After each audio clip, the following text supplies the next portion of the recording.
Hey guys, it's Bellamy here from Midnight Suns. We just got out of the IMAX Singapore premiere of Kingdom of the Planet of the Apes. So we saw it in IMAX Laser. Yeah, it was a pretty cool experience. So I'm joined by Genki today. This is his third appearance. Third appearance after Spy Family and Kung Fu Panda. Yeah. So what do you think about the movie?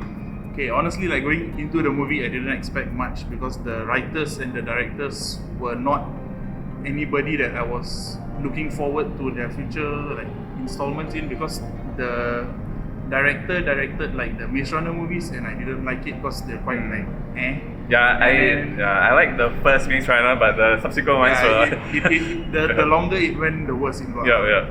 But then for the writing, honestly, I have never heard of the writer before, so I didn't expect much. And I thought it was just like a cash grab from the studios from a like franchise that can still be milked or something.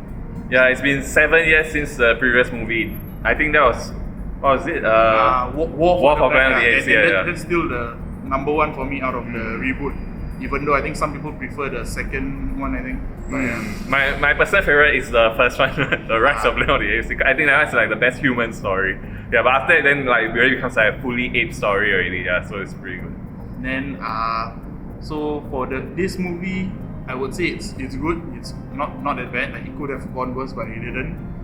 My only gripe with it was like towards the end, where some things doesn't really make sense, and there's also another aspect about a character that they do not really explain in the movie. So like you kind of have to just go along with it.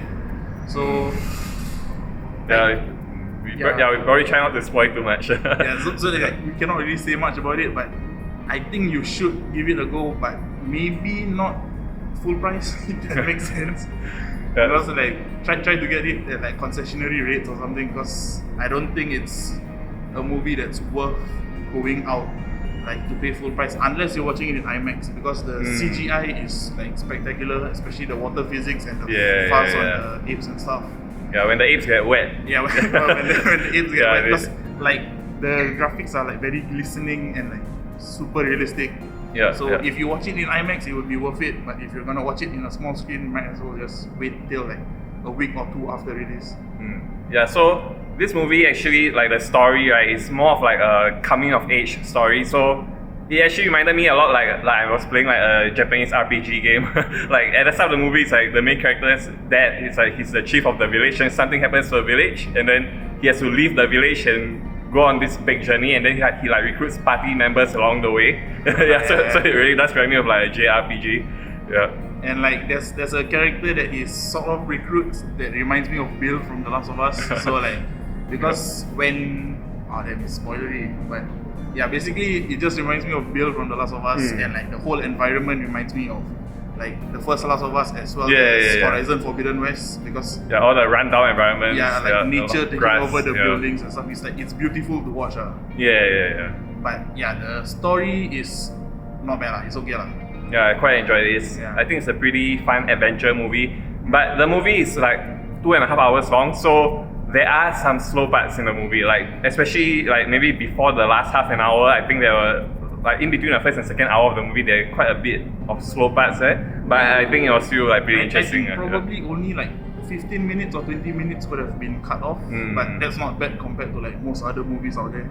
Yeah. So it's overall rating, I would say probably a 7 out of 10. I will give it 7.5 out of 10. Yeah, I think it was pretty good, but probably not as good as like some of the other big Hollywood action blockbusters we've seen recently. Like I like the Fall Guy more than this. Definitely. Fall Guy is more fun than this, and like you actually for Fall Guys, some of you might be more emotionally attached to it because it's a movie about stuntmen for stuntmen. But for this movie, since most of the characters are new, there's no emotional connection with the characters yet. So if anything happens to any characters, you're probably like, oh, that's it. Okay, moving on. Yeah, speaking of which, like this takes place like hundreds of years after the previous movie. So they do mention the characters from previous movies. So you do get rewarded for having knowledge of the previous movies, but it's not a necessity. You can just watch this movie without watching the previous one. Basically, Caesar became a legend or like some god status. A religious figure kind of.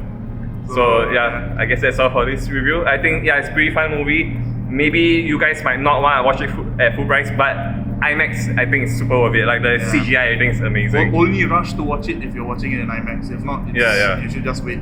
Yeah, probably, yeah. Alright, anyway, thanks again for watching, guys. And as always, stay gold. I will see you guys around. Bye.